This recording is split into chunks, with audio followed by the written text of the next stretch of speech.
Bonjour et bienvenue dans Parenthèse, un podcast au service de la compréhension personnelle et familiale en toute légèreté.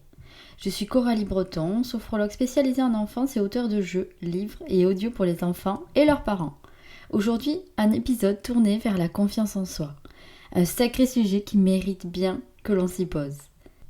Et on commence tout de suite par la définition de la confiance en soi. En effet, ce n'est pas toujours évident de distinguer la notion de confiance en soi, d'estime de soi. Et pour revenir à la confiance, elle se base sur notre capacité à accomplir des actions. Donc ça va plutôt relever de notre capacité à oser, à tenter quelque chose, quelle que soit la finalité, en termes de réussite. Alors ce sujet est vraiment essentiel dans la construction de l'enfant, ce petit adulte en devenir. La confiance en soi devient en fait un élément déterminant pour son futur, aussi bien de manière personnelle que professionnelle. Et la bonne nouvelle pour ne pas se mettre la pression est que la confiance en soi n'est pas innée et que cela peut se développer et se cultiver au travers des différentes expériences que l'on rencontre. Mais je vais quand même vous donner quelques clés pour aider votre enfant et pourquoi pas tout votre entourage familial à développer sa confiance en soi. Alors, cette confiance va pouvoir se cultiver à travers différents éléments. Donc ça va pouvoir se faire au niveau de la parole, des actes ou encore de l'exemple que l'on donne.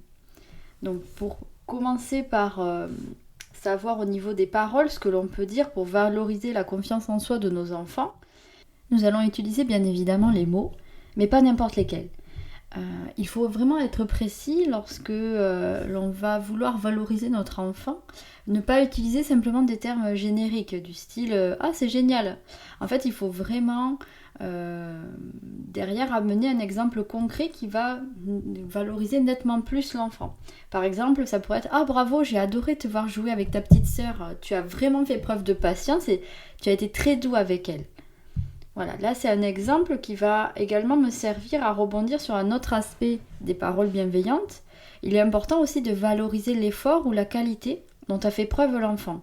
C'est un bel encouragement qui va lui apporter en fait un regard positif sur une situation qui peut paraître banale dans le quotidien.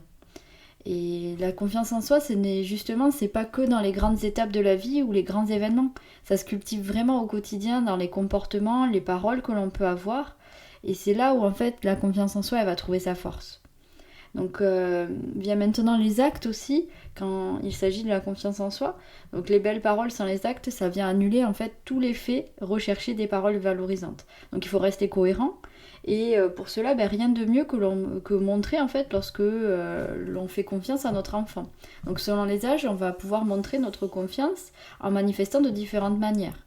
Ça peut être par exemple de laisser votre enfant expérimenter, donc toujours en étant à proximité pour assurer sa sécurité et lui apporter le soutien s'il en a besoin, mais le laisser expérimenter.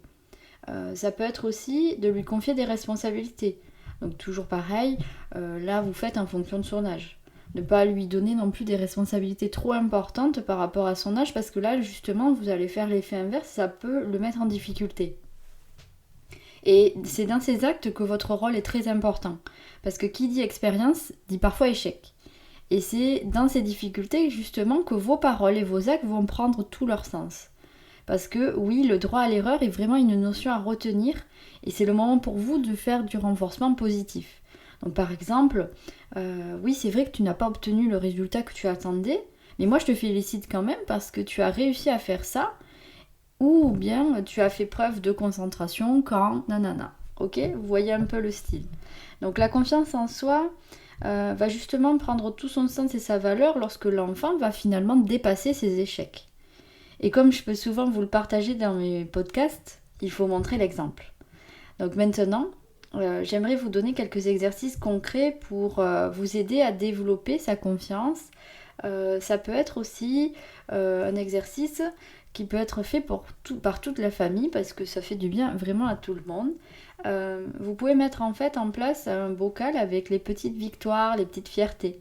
C'est vraiment quelque chose que vous allez alimenter régulièrement et quand il y a un coup de mou qui se présente, hop, on pioche un petit mot et on prend le temps de se remémorer ce souvenir. Dans ce sens-là, vous pouvez aussi écrire des affirmations positives personnalisées et adaptées à ce que vit l'enfant. Et ensuite, vous glissez par exemple ces petits mots dans son cahier, sur son bureau, un peu partout. C'est vraiment des petites attentions comme ça qui permettent vraiment de renforcer la confiance, le lien parent-enfant. Et dernier petit conseil, ça pourrait être en fait un exercice de confiance en soi qui est vraiment par excellence en sophrologie, c'est l'ancrage. Parce qu'en fait l'ancrage va vraiment permettre de revenir au corps et puis de se sentir, d'avoir cette base, ce socle solide où en fait quand on est bien ancré, finalement il peut y avoir une tempête autour de nous, nous on va pas bouger. Donc ça c'est vraiment aussi quelque chose que vous pouvez mettre en place avec votre enfant, des exercices d'ancrage. Après si vraiment vous ne savez pas trop comment faire, moi je peux vous proposer également un audio personnalisé pour votre enfant. Du coup c'est sur mon site Tanabata que vous trouverez ça. Et si vous souhaitez un accompagnement un petit peu plus personnalisé par rapport au fait de développer sa confiance, là du coup ce sera plutôt avec ma casquette de sophrologue que je vais pouvoir vous accompagner. Voilà, donc en attendant, j'espère que ce podcast vous aura apporté une compréhension. N'hésitez pas à me faire vos retours si vous avez expérimenté du coup les paroles bienveillantes, dans les comportements et l'exemple que vous allez montrer. N'hésitez pas parce que je serais vraiment ravie d'avoir un de vos retours. Alors en attendant, moi je vous dis à très bientôt pour un nouveau podcast.